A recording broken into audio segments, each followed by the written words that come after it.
ભગવાન આવીને ઉભો રહે અને કે હાલો અક્ષરધામમાં. તો મહારાજ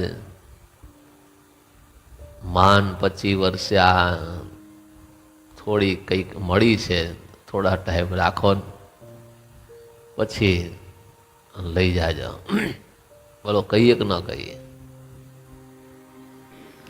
એક સાધુને તો એવો રૂમાલ આપેલો કે જેને ધામમાં જવાનો સંકલ્પ થતો હોય ને ઈચ્છા થતી હોય ને જો ન જવાતું હોય ને દેહ ન છૂટતો હોય ને તો આ રૂમાલના દર્શન કરાવજો.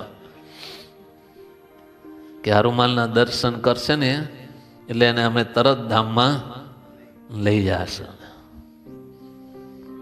કચ્છમાં એક સાધુનું મંડળ હાલતું હતું ત્યારે એક ગામડામાં જઈ ચડ્યા હશે તો સંતોએ બહુ વાતો કરી, બહુ સત્સંગ કર્યો. પછી બધા હરખે હરખા મોટા મોટા વડીલો બેઠા હશે અને કોઈક સાધુએ પૂછ્યું, વડીલ હવે તો તમે મોટી ઉંમરના થયા, હાથે લાકડી આવી ગઈ, માથે ધોળા પરિયા આવી ગયા અને આંખે ઓછું દેખાવા માંડ્યું, લાકડીને ટેકે હાલો છો, હવે તમને આમાં કઈ જગતમાં કઈ મોહ નહીં હોય? તો કે નહીં સ્વામી, હવે તો આપણને મહારાજ લઈ જાય ને તો આપણે તૈયાર બેઠા. સમજ્યા? બાપાએ એમ કીધું, આપણે તૈયાર બેઠા જ કે જો મહારાજ હમણાં આવે ને તો હમણાં જતા રહીએ. ત્યારે બાપ સાધુ કે ખરેખર તૈયાર છો બાપા? તો કે હા, ઘરે ન જાવ કે હમણાં જો મહારાજ લેવાય તો ઘરે ન જાવ.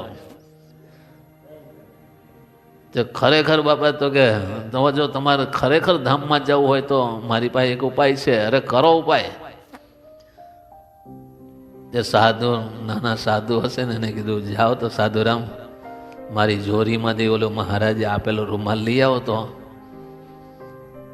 તમે રૂમાલના દર્શન કરશો ને એ જ ઘડીએ ભગવાન તમને ધામમાં લઈ જશે. બોલો લેવા ગયો ને આ બાજુ બાપાને વાત કરી કે મહારાજે અમને એવો પ્રસાદીનો રૂમાલ આપ્યો, જેને દર્શન કરે ને એ જ ઘડીએ એને ધામમાં મહારાજ લઈ જાય. બોલે સાધુ લઈને દોડતો લઈને આવ્યો અને આપ્યો સ્વામીને. અને સ્વામી આમ હજુ પેટીમાંથી થેલીમાંથી બહાર કાઢે તો ઉભારો બારો, સ્વામી થોડી ઘરે ભલામણ કરી આવો. ત્યારે સાધુ કે તમને એમ કહેતા હું તૈયાર છું, હવે હાની તમારી ભલામણ રહી? તો કે અમે સ્વામી ગૃહસ્થ કહેતા આમ તોય જે હોય અમે રિયા ગૃહસ્થ એટલે અમારે થોડી થોડી થોડી થોડી વિટમણા હોય એટલે થોડી ભલામણ કરી આવો પછી આવો. ત્યારે સાધુ કે તમારો કામ નહીં.